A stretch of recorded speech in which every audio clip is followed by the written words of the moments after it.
Let's go a little bit deeper into each part of the framework. So let's start with survive. What do we need to cover there? Absolutely. And we have to start with survive, even though, Chris, it's not the most fun of the three modes. And it's usually the one that people want to skip ahead and they say, especially our entrepreneurs, they always want to say, well, can you just start with the thrive, please? That's the only part I care about.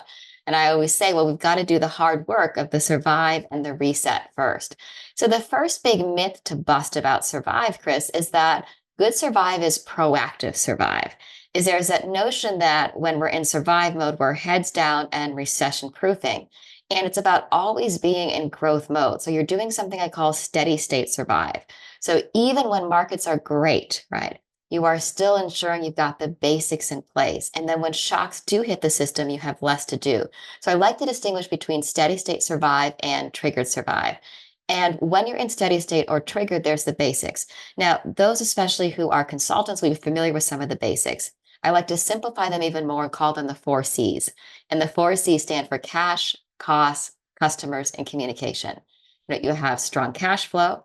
Now, this is going to vary by industry, right? So if you're in technology, your cash flow should probably be 18 to 24 months. If you're in construction, 6 months is usually the most that you'll ever have. So set the boundaries for you. Low fixed cost, strong, clear communication lines, and very tight moats around your customer.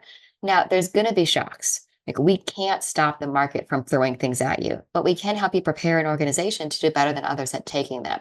And then he moved into triggered survive. And there you've got to do, Chris, some of what I call the power moves. Is we sometimes think you can't be strategic in the survive mode, right? That strategy is only for growth mode. Well, you can actually do a lot of very strategic things even in survive, like repurposing and partnering, where you look at all of your assets and say, how much value can this asset add to something else now? And who or what can that add value for? Working on employee engagement, but critically learning. Learning is a differentiator in every of the three modes, but very much in survive phase. One big strategic advantage is in survive mode, so many companies go heads down, detailed tracking, get so obsessed with operations, they stop learning. And if you can be part of a team or a company, and I think as a way, it's important to emphasize all of these things can be done at the team level if your whole organization isn't there yet. So if listeners pick up the book, you can do this at your team. Keep learning high. And here's a simple way you can do that. In your weekly huddle, it's tempting to say things like, what did we do last week? What do we need to do this week? Add a line. What did we learn last week? What do we need to learn this week? Make sure the team is very heads up saying we've got to keep our learning velocity high.